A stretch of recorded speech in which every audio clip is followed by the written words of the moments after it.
জাতীয় থেকে আন্তর্জাতিক, প্রান্তিক, জনপদ থেকে নগর চারপাশে ঠিক কি ঘটছে এই মুহূর্তে তা নিয়ে আয়োজন এখন চারদিক।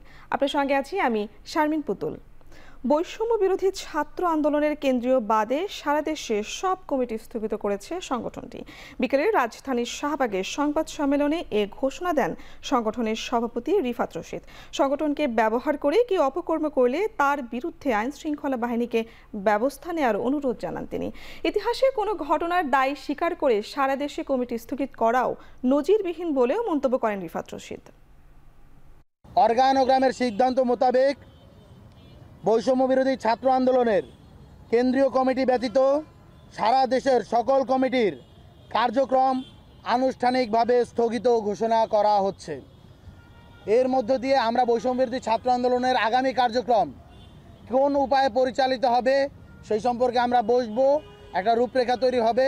বৈষম্য বিরোধী ছাত্র আন্দোলন জুলাই গণ অভ্যুত্থানের প্ল্যাটফর্ম, জুলাই গণ অভ্যুত্থানের স্পিরিটের সাথে সাংঘর্ষিক কোনো কিছুই তারা বরদাস্ত করবে না, এই জিনিসটা আমরা স্পষ্ট করে বলতে চাই এবং তার জন্যই আজকে আমাদের এই বড় ধরনের সিদ্ধান্ত নিতে হচ্ছে। রাজধানীর গুলশানে সাবেক সংসদ সদস্য শাম্মী আখতারের বাসায় ঢুকে সমন্বয়ক পরিচয়ে চাঁদাবাজির মামলায় গ্রেফতার 4 জনকে 7 দিন করে রিমান্ড দিয়েছে আদালত। বিকেলে ঢাকার সিএমএম আদালতে উঠানো হলে তাদের এ রিমান্ড দেন আদালত। গ্রেপ্তারের 5 জনের মধ্যে একজন অপ্রাপ্তবয়স্ক হওয়ায় তাকে আদালতে উঠানো হয়নি। এর আগে শনিবার সন্ধ্যার পর গুলশানের 83 নম্বর রোডের সাবেক এমপির বাড়ি থেকে তাদের আটক করা হয়। পরে তাদের গুলশান থানা হেফাজতে নেয় পুলিশ। জানায়, রিয়াদ নামের সমন্বয়ক পরিচয় দানকারী এক তরুণের নেতৃত্বে চাঁদাবাজির ঘটনা ঘটে। চাঁদা দাবিকারী রিয়াদ গত 17 জুলাই দলবল সহ সাবেক এমপির বাড়িতে গিয়ে 50 লাখ টাকা দাবি করেন। সেদিন তারা 10 লাখ টাকা নিয়ে আসেন। চাঁদাবাজরা বাকি টাকা নেওয়ার জন্য সাবেক এমপির বাসায় যায়। সে সময়ই তাদের হাতে নাতে আটক করে পুলিশ।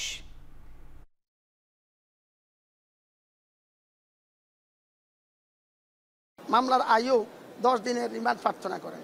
আমরা রাষ্ট্রপক্ষে আমরা সেম সাবমিশন রেখেছি। তারা নিজেরা চাঁদাবাজি করে কোটি কোটি টাকা হাতিয়ে নিচ্ছে। আমাদের বক্তব্যে বিজ্ঞ আদালত সন্তুষ্ট হয়ে আসামিদের 7 দিনের রিমান্ড মঞ্জুর করেন। প্রধান উপদেষ্টার সম্মতিক্রমে নির্বাচনের তারিখ ঘোষণা করবে নির্বাচন কমিশনার।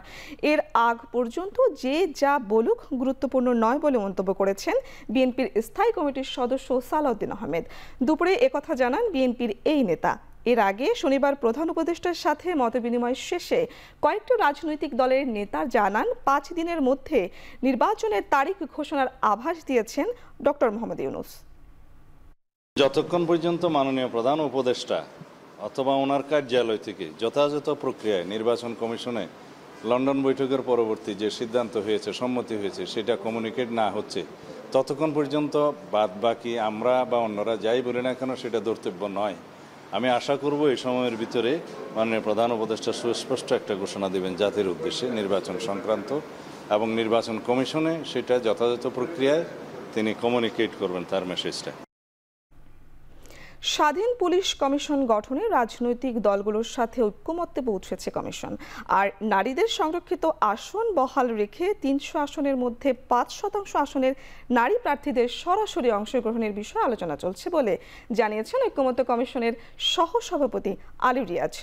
সন্ধ্যায় ফরেন সার্ভিস একাডেমিতে দ্বিতীয় দফায় 19তম বৈঠকে রাষ্ট্র পরিচালনার মূলনীতি, নাগরিকের মৌলিক অধিকার সম্প্রসারণ সম্পর্কিত মূলনীতি এবং পুলিশ কমিশন গঠন সংক্রান্ত প্রস্তাব নিয়ে রাজনৈতিক দলগুলোর সাথে আলোচনা নিয়ে কথা বলেন আলী রিয়াজ।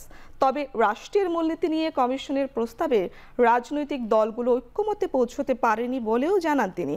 আলোচনায় রাষ্ট্রের মূলনীতির প্রস্তাবের সাথে 5ম সংশোধনীতে থাকা আল্লাহর পূর্ণ আস্থা বহাল রাখার প্রস্তাব দিয়েছে বিএনপি ও জামায়াত। তবে বাম দলগুলোর 72-এর সংবিধান পুনর্বহাল চায়। রাষ্ট্র পরিচালনার মূলনীতির সাথে ঐক্যমত্যে পৌঁছেছে এনসিপি।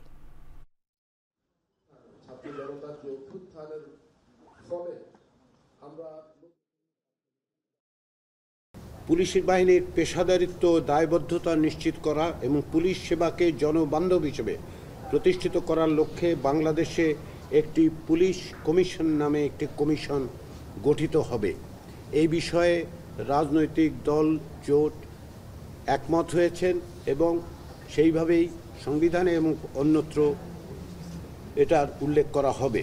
300 আসনের 1/4 বা 1/5 আসনে নারীদের সরাসরি নির্বাচনের জন্য রাজনৈতিক দলগুলো মনোনয়ন দেয়।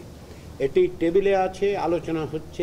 আশা করি রাজনৈতিক দলগুলো সাথে আমরা এক জায়গায় আসতে পারবো, রাজনৈতিক দলগুলো ঐক্যমত্য প্রতিষ্ঠা করতে পারবে। বিমান দুর্ঘটনায় দগ্ধ আরও 2 রোগীকে ছাড়পত্র দিয়েছে জাতীয় burn and plastic surgery institute. তাদের একজন মাইলস্টোন স্কুলের কর্মচারী সবুজা বেগম, অপরজন উদ্ধারকর্মী। রোববার দুপুরে মাইলস্টোন ট্র্যাজেডি নিয়ে আয়োজিত নিয়মিত সংবাদ সম্মেলনে এসব তথ্য জানান ইনস্টিটিউটের পরিচালক ডাক্তার নাসির উদ্দিন। আইসিইউতে ভর্তি 4 জনের অবস্থা এখনও অপরিবর্তিত রয়েছে, যাদের মধ্যে 2 জন ভেন্টিলেশনে আছেন। বর্তমানে হাসপাতালে চিকিৎসাধীন 34 জনের মধ্যে 28 জনই শিশু, বাকি 6 জন প্রাপ্তবয়স্ক। নিজস্ব ব্যবস্থাপনায় দগ্ধদের চিকিৎসা ও প্রয়োজনীয় সব পরীক্ষা সম্পন্ন করা হচ্ছে। এছাড়াও তাদের মানসিক স্বাস্থ্যের দিকে বিশেষ গুরুত্ব দেওয়া হচ্ছে বলেও জানান পরিচালক। এদিকে এই মুহূর্তে দগ্ধ কোনো রোগীকে বিদেশে পাঠানোর পরিকল্পনা নেই বলেও জানান ডাক্তার নাসির উদ্দিন। 2 জন রোগীকে ডিসচার্জ দিয়েছি। 2 জনই আমরা অ্যাডাল্টের মধ্যে পড়ে। একজন 20 বছর বয়সী কাজী আমজাদ সাইদ, উনি বেসিক্যালি ছিলেন হচ্ছে একজন রেস্কিউয়ার হিসাবে এসে ওনার ইনহেলেশন ইনজুরি ছিল, এক্সটার্নাল ইনজুরি ছিল না। উনি আজকে সুস্থ হয়েছেন, ওনাকে আমরা আজকে ছেড়ে দিয়েছি। আর একজন যিনি আছেন সবুজা, ওনার ইনহেলেশন ইনজুরি ছিল, ওনাকে আমরা আজকে ছেড়ে দিয়েছি, উনি স্টাফ ছিলেন। আর এই মুহূর্তে আমাদের আইসিইউতে আছে মোট 4 জন পেশেন্ট এবং ভেন্টিলেশনে আছে আমাদের এর মধ্যে 2 জন রোগী।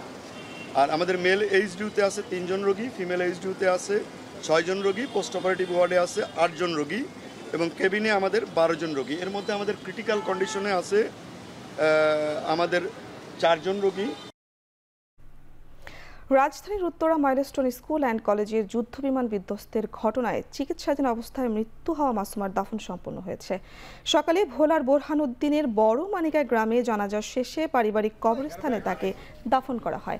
দগ্ধ অবস্থায় 5 দিন চিকিৎসাধীন থাকার পর গতকাল সকালে ঢাকা মেডিকেলের জাতীয় বার্ন ও প্লাস্টিক সার্জারি ইনস্টিটিউটে তার মৃত্যু হয়। নিহত মাসুমা মাইলস্টোন স্কুলে আয়ের কাজ করতেন। রোববার ভোররাতে মাসুমার নিথর দেহ পৌঁছায় বড়মানিকা ইউনিয়নের 7 নম্বর ওয়ার্ডে, তার গ্রামের বাড়িতে। স্বজন প্রতিবেশীরা শেষবারের মতো তাকে এক নজর দেখতে ভিড় করেন। মাসুমার স্বামী ও 2 সন্তান নিয়ে রাজধানীর তুরাগ নয়ানগর এলাকায় বসবাস করতেন।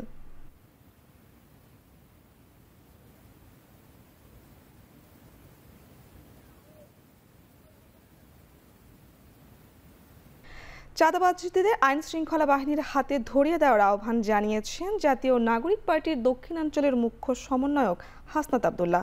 শেরপুরে জাতীয় নাগরিক পার্টির 27তম দিনের পদযাত্রা শেষে এ আহ্বান জানান তিনি। নেত্রকোনার পর বিকেলে শেরপুর পদযাত্রা ও সমাবেশ করে জাতীয় নাগরিক পার্টি। এতে জুলাই অভ্যুত্থানের 1 বছরেও কাঙ্ক্ষিত পরিবর্তন না আসায় ক্ষোভ প্রকাশ করেন জাতীয় নাগরিক পার্টির নেতারা। সমাবেশে এনসিপি নেতা সামান্তা শারমিন বলেন, গণঅভ্যুত্থানের পরবর্তী সবচেয়ে বেশি প্রয়োজন ছিল পুলিশ সংস্কার, যা হয়নি, শুধু নির্বাচনের আলাপ। এছাড়া সোশ্যাল মিডিয়া সহ বিভিন্ন জায়গায় জাতীয় নাগরিক পার্টির বিরুদ্ধে অপপ্রচার চালানো হচ্ছে বলে অভিযোগ করেন সার্জিস আলম।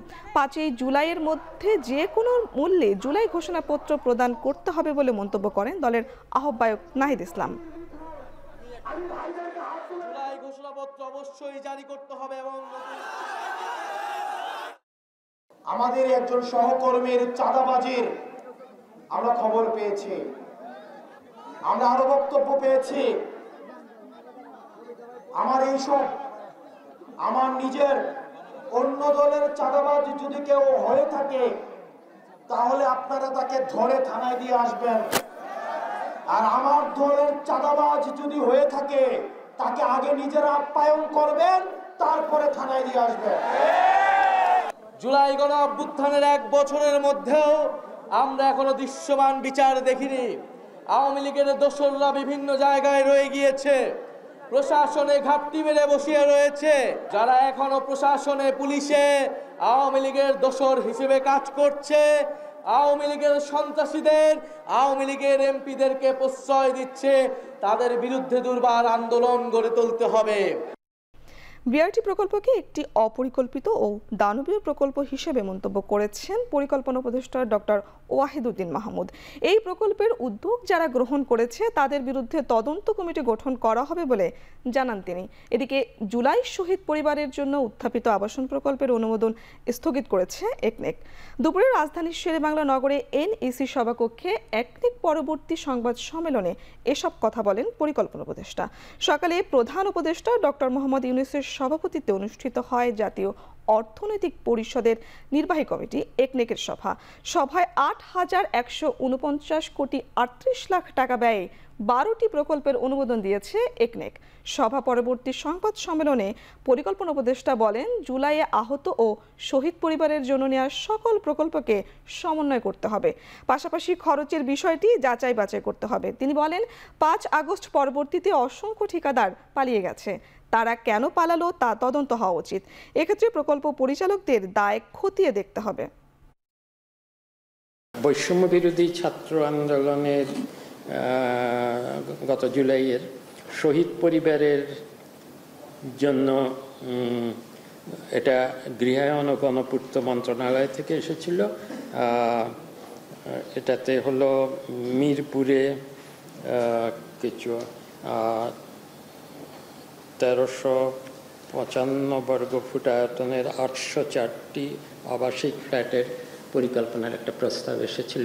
কাগজপত্রগুলো দেখে আমাদের মনে হয়েছে এটার যথাযথভাবে এটার খরচের মূল্যায়ন হওয়া উচিত টেন্ডারে যাওয়ার আগে। যুক্তরাষ্ট্রের সাথে বাণিজ্য ঘাটতি কমাতে দেশটির থেকে গম, সয়াবিন, তুলা ও বোয়িং এর বিমান আমদানি করা হবে বলে জানিয়েছেন বাণিজ্য সচিব মাহবুবুর রহমান। দুপুরে সচিবালয়ে সাংবাদিকদের জানান, দেশটি থেকে ২৫টি বোয়িং বিমান কেনা হবে। যুক্তরাষ্ট্র থেকে পণ্য আমদানির প্রভাব দেশের বাজারে পড়বে না বলেও জানান বাণিজ্য সচিব। জানান, ইউএস ট্রেড রিপ্রেজেন্টেটিভ ইউএসটিআর এর সাথে তৃতীয় ও চূড়ান্ত শুল্ক আলোচনার জন্য কাল বাণিজ্য উপদেষ্টার নেতৃত্বে ৪ সদস্যের প্রতিনিধি দল যুক্তরাষ্ট্র যাচ্ছে। জানান, বৈঠক অনুষ্ঠিত হবে ২৯ ও ৩০ জুলাই।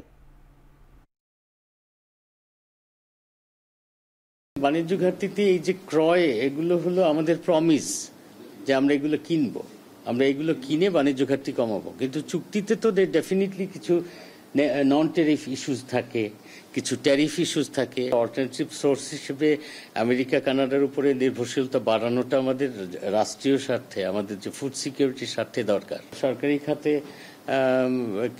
বেশ ভালো একটা পরিমাণের গমের জন্য ক্রয় চুক্তি হয়েছে এবং সেটা এক্সিকিউট হলে আমাদের বাণিজ্য ঘাটতি একটু কমে আসবে। জুলাই হারালে হারিয়ে যাবে বাংলাদেশ। জুলাই আমাদের অস্তিত্বের জন্য গুরুত্বপূর্ণ বলে মন্তব্য করেছেন সংস্কৃতি উপদেষ্টা মোস্তফা সরওয়ার ফারুকী। সন্ধ্যায় টিএসসিতে জুলাই রেভলিউশনারি অ্যালায়েন্স আয়োজনে লাল জুলাই নাটক প্রদর্শনীতে অংশ নিয়ে কথা বলেন তিনি। জুলাইয়ে যে ঘটনা ঘটেছে এটা হচ্ছে সত্য, কিন্তু সত্যকে অবলম্বন করে সত্যকে নিয়ে যদি আমরা আমাদের ন্যারেটিভ নির্মাণ না করি তাহলে একসময় আমাদের এই গল্পগুলো হারিয়ে যাবে।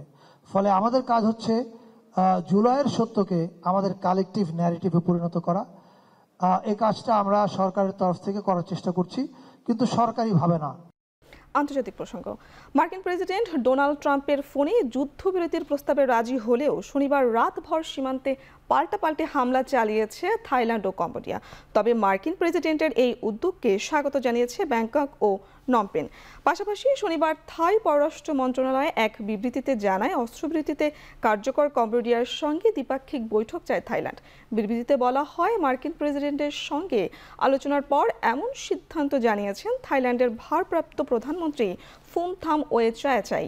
তবে অস্ত্রবিরতি কার্যকরে কম্বোডিয়ার সদিচ্ছা প্রয়োজন বলে মন্তব্য করেছেন থাই সরকার প্রধান।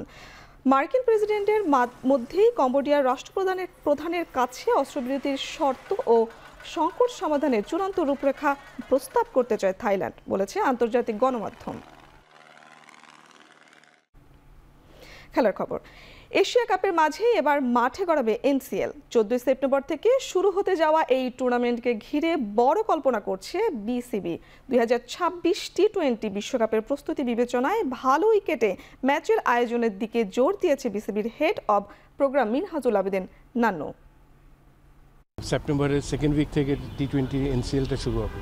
তো এই জায়গায় একটা সুযোগ আছে, এই খেলোয়াড়রা যারা কিছু ভালো পারফর্মার পাওয়া যাবে এদেরকে ইনক্লুড করে অবশ্যই তৈরি করতে হবে, যেহেতু 6 মাস হাতে পাবে। খুব অল্প সময়ের মধ্যে এটা করা হয়েছিল। এবার আমরা 3টা ভেন্যু অলরেডি চুজ করা হয়েছে, গ্রাউন্ডস কমিটির কাছে টুর্নামেন্ট কমিটি চেয়েছে, তো সেই হিসাবে টুর্নামেন্ট কমিটি আগাচ্ছে। আমার মনে হয় যে এটা কনফার্ম যে 3টা ভেন্যুতেই হবে এবার NCLT-তে। কন্ডিশনগুলি অ্যাডজাস্ট করার জন্য যেখানে সুযোগ পাবে ওখানে খেলে কনফিডেন্ট গ্রো আপ করতে হবে।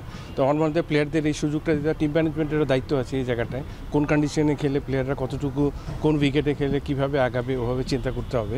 তো আমার মনে হয় যে বিশ্বকাপের আগে ট্রু উইকেটে, স্পোর্টিং উইকেটে খেলে নিজেদেরকে তৈরি করে যাওয়াটা উচিত হবে। শেষ করছি এখন চারদিক।